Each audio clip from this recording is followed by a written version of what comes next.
அத்தியாயம் 17. கெஸ்ட் ஹவுஸில் அமர்ந்து ஒவ்வொரு சிப்பாக விழுங்கிக் கொண்டிருந்தவனின் மனது பற்றி எரிந்து கொண்டிருந்தது.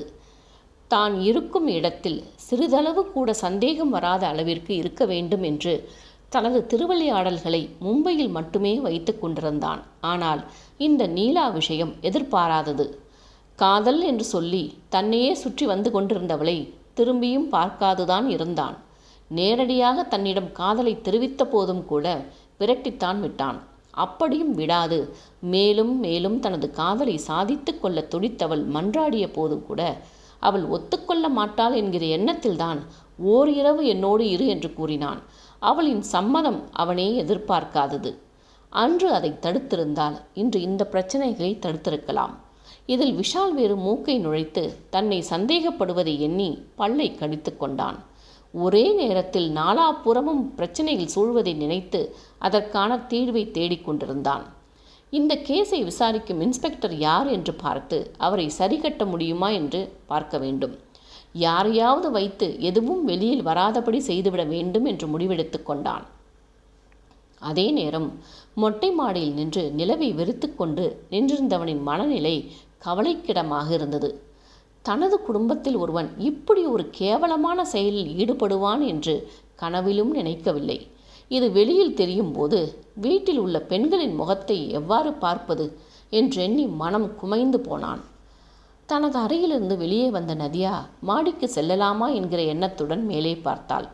கிருஷ்ணா வீட்டில் இல்லாதது அவளுக்கு நிம்மதியை அளித்திருந்தது.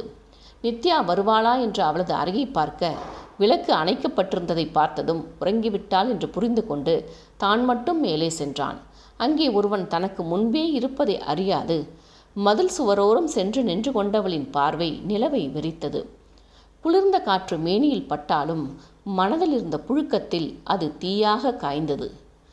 நடந்ததிலிருந்து வெளியே வா என்று எளிதாக சொல்லிவிடலாம். ஆனால் அது அத்தனை எளிதல்ல என்பது பாதிக்கப்பட்டவர்களுக்குத்தான் தெரியும்.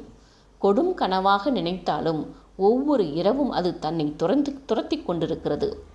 காதலித்தவனின் சொந்தமே வாழ்க்கையின் சீரழிவிற்கு காரணமாகும்போது நல்ல நினைவுகளோடு அந்த கொடியவனின் நினைவும் அல்லவா ஒட்டி பிறந்த இரட்டையாக தோன்றி உயிரை உறிஞ்சி கொண்டிருக்கும்.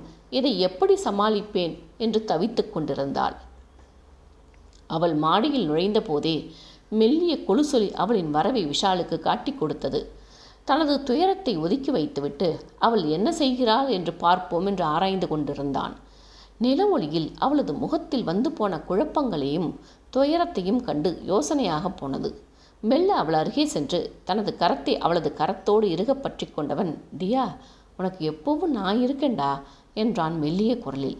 அவனது அருகாமை அவளை தூக்கி வாரி போட செய்ய சற்றே நகர்ந்து, நீங்கள் எங்கே எப்போ வந்தீங்க என்றாள் தயக்கத்துடன். அவளது விலகலையோ தவிப்பையோ கண்டு கொள்ளாமல் தோள்மேல் கை போட்டு அழைத்துச் சென்று சுவற்றோரம் சாய்ந்தமர்ந்தான். அவனுக்கு அவளிடம் மனம் விட்டு பேச வேண்டும் போல் இருந்தது. குழப்ப மனநிலையிலிருந்து மாற ஒரு வடிகால் தேவையாக இருந்தது. அவனது நெருக்கம் அவளுள் ஒரு நடுக்கத்தை கொடுக்க அமைதியாக அமர்ந்திருந்தாள். அவனோ அவளது விரல்களை பற்றி மெல்ல வருட ஆரம்பித்தவன், உங்கள் அக்கா மாமாவை நினச்சி பயப்படுறியா தியா? உன் முகம் எப்போவுமே சோகமாக இருக்கு, ஏன்? அக்கா கிட்ட பேசவே இல்லை. நான் பேசி பார்க்கவா? நம்மோட சூழ்நிலையை எடுத்து சொல்லட்டுமா? வேண்டாம், நான் பேசிக்கிறேன். விரல்களை விட்டு அவளது முகத்தை பற்றி நிமிர்த்தியவன், உன்னோட பிரச்சனையை நான் சால்வ் பண்ணிட்டேன்டா. உங்கள் அக்கா கிட்ட நானும் அம்மாவும் பேசுகிறோம். இதையெல்லாம் மனசில் வச்சுக்கிட்டு பயப்படாத. எனக்கு நான் காதலிச்ச தியா வேணும். இந்த சோகம் மூஞ்சி தியா வேண்டாம் என்றான் கன்னங்களை வருடியபடி. அவ்வளவுதான். அத்தனை நேரம் தூக்கி சுமந்த வேதனை எல்லாம் வெடித்து சிதற, நான் உனக்கு வேண்டாம் விஷால். உன்னோட அந்த தியா செத்து போயிட்டா. இப்போ இருக்கிறது வெறும் பெணம்தான் என்று அவன் மீதே கதறி அழ ஆரம்பித்தாள்.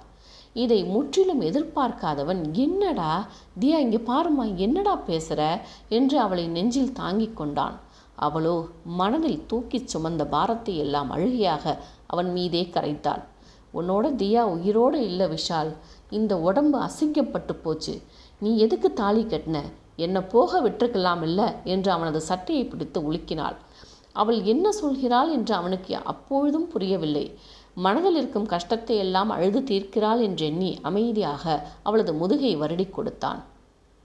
அவளோ நிமிர்ந்து அவன் முகத்தை பார்த்து, எத்தனை ஆசையாக காதலிச்சோம், இந்த கடவுளுக்கு ஏன் என் மேலே இத்தனை ஓரவஞ்சனை? நடந்த எல்லாத்தையும் மறந்துட்டு உன்னோட எப்படி வாழ முடியும் சொல்லு விஷால். அவனுக்கு எதுவுமே புரியவில்லை. என்ன நடந்தது, எதற்காக இப்படி அழுகிறாள் என்று அவனால் சிந்திக்கவே முடியவில்லை. அவளை தன்னிடமிருந்து பிரித்து, என்னடாமா நீ சொல்கிறது எதுவுமே எனக்கு புரியலேடா, எதுக்கு இப்படி அழுகுற? அவன் கேட்டதும் தன்னை மறந்து அவனிடம் உண்மையை சொல்லி கொண்டிருந்ததை எண்ணி பயந்து போனவள் திகைத்து போனாள். அவனோ அவளின் பதிலுக்காக காத்திருந்தான்.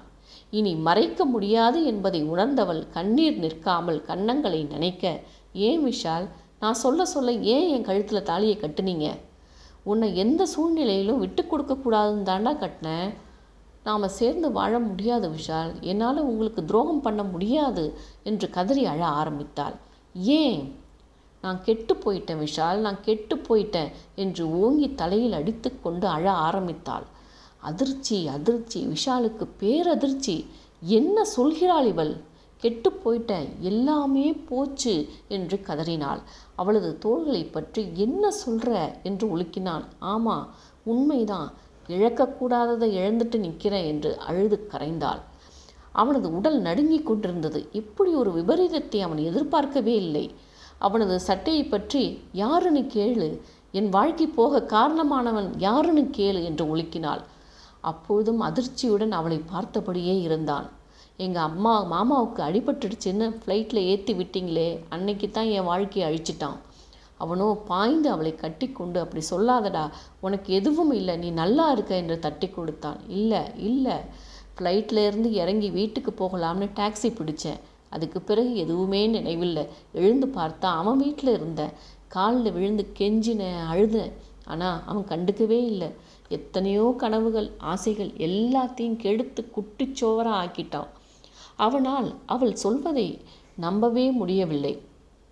அதனால் தான் இத்தனை நாட்களாக சோகமாக இருந்தாளா என்கிற எண்ணம் எழுந்தது.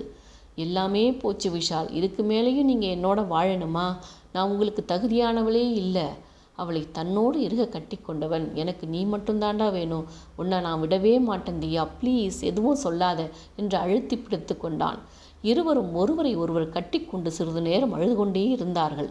காற்றுக்கு கூட இடம் கொடாமல் தங்களை யாரும் பிரித்து விடுவார்களோ என்கிற பயத்துடன் அமர்ந்திருந்தார்கள். அவசரமாக அவளை தன்னிடமிருந்து பிரித்து, இதோட எல்லாத்தையும் மறந்துடு, நீ எங்கேயும் போக வேண்டாம், என்னோட தியாவாகவே இருந்துரு, எனக்கு நீ வேணும் தியா, என் வாழ்நாள் முழுக்க வேணும், எது நடந்தாலும் பரவாயில்லை, உன்னுடைய அந்த கடந்த காலத்தை மறந்துடு, நீ மட்டும்தான் வேணும். ஆவேசமாக அவனது முகத்தை பற்றி, இந்த அன்பை முழுசாக அனுபவிக்க முடியாமல் பண்ணிட்டானே, ஏண்டா எனக்கு மட்டும் அந்த கடவுள் இப்படி ஒரு கொடுமையை நிகழ்த்திட்டான்? அவளை தன்னிடமிருந்து பிரித்தவன், இங்கே பாரு தியா, இங்கே பாரு, உனக்கு எதுவுமே ஆகலை, நீ என்னுடைய மனைவி, இதை மட்டும் மனசில் நினைவில் வச்சுக்கோ என்று அவளது கண்ணீரை துடைத்து விட்டான். உதடு பிதுக்கி, முடியலையே விஷால், ஒவ்வொரு நிமிஷமும் என் முன்னாடி வந்து உங்களை விட்டு போக சொல்கிறானே, நடந்ததை மறக்கலாம்னா நினச்சா டார்ச்சர் பண்ணுறானே, நான் பார்த்துக்கிறேன்டா, நீ கொஞ்ச நாள் காலேஜ் கூட போக வேண்டாம், பத்திரமா வீட்டிலேயே இரு, அவனை நான் பார்த்துக்கிறேன். அவனை உங்களால் எதுவுமே பண்ண முடியாது. வெளியில் போனாதானே அவன் உன்னை தொந்தரவு செய்வான். வீட்டில் அம்மா அப்பா நித்தி எல்லோரும் இருப்பாங்க, நீ நிம்மதியாக இருக்கலாம். என்னால் அவனை நிச்சயமாக ஒழிக்க முடியும். பரிதாபமாக அவனை பார்த்து, நீங்கள் நினைக்கிற மாதிரி இல்லை விஷால், உங்களால் எதிர்பார்க்கவே முடியாத நிலையில் இருக்குது என் பிரச்சனை. அவன் என்ன அவ்வளவு பெரிய அப்பாட்டக்கராகவே இருக்கட்டும் தியா, எனக்கு என் மனைவியோட பாதுகாப்பு முக்கியம். ஐயோ, என்னால் உங்களுக்கு புரிய வைக்கவே முடியல விஷால் என்று முகம் மூடி அழுதாள். அவளை இழுத்தணைத்து முதுகை தட்டி கொடுத்தவன், நான் பார்த்துக்கிறேன், நீ என்னுடைய பழைய தியாவா மாறு, உனக்காக என் குடும்பமே இருக்கும், இந்த விஷயம் நம்மோடவே அழிந்து போகட்டும். கண்களை அழுத்த துடைத்து கொண்டு, இந்த சம்பவத்தை நான் மறந்து போகணும்னா கூடவே உங்களையும் மறந்து போகணும். நீங்கள் ஒரு விதத்தில் இந்த சம்பவத்தை நினைவுபடுத்திக்கிட்டே இருப்பீங்க என்றால் கலங்கிய கண்களுடன். அவளது பேச்சு அவனுக்கு அதிர்ச்சியை கொடுக்க, என்ன சொல்கிறதியா, நான் உனக்கு அந்த சம்பவத்தை எப்படி நினைவுபடுத்துவேனா? உனக்கு இப்படி சொல்ல எப்படி மனசு வந்தது? உண்மை அதுதான் விஷால், உங்களுக்கும் அந்த சம்பவத்துக்கும் ஒரு தொடர்பு உண்டு. உங்களோட வாழ்கின்ற ஒவ்வொரு நாளும் நான் அந்த அசிங்கத்தை நினைக்காம இருக்க முடியாது. அவளது பதில் அவனது உணர்வுகளை தூண்டிவிட, இப்போ சொல்கிறேன் தியா, உன்னை கெடுத்தவன் எவ்வளவு பெரிய செல்வந்தனுடைய மகனாக இருந்தாலோ, அதிகாரத்தில் இருந்தாலோ, அவனை உன் வாழ்க்கையிலிருந்து அப்புறப்படுத்தாமல் விடமாட்டேன். முடியாது விஷால். அவன் செல்வந்தனுடைய மகனாக இருந்தால் சரி, செல்வநாயகத்துடைய மகனாக இருந்தால் உங்களால் முடியுமா? முதலில் அவள் சொல்வதை புரிந்து கொள்ளாதவன் புரிந்ததும் விழிகள் பெரிதாகிட, என்ன சொல்ற? கிருஷ்ணாவா என்றான் பேரதிர்ச்சியுடன். வேகமாக தலையசைத்து, நம்ப முடியல, அவனேதான் என்றாள் அழுகையுடன்.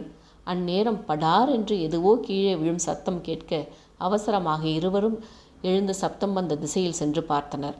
அங்கு பத்மா மயங்கி கீழே விழுந்திருந்தார்.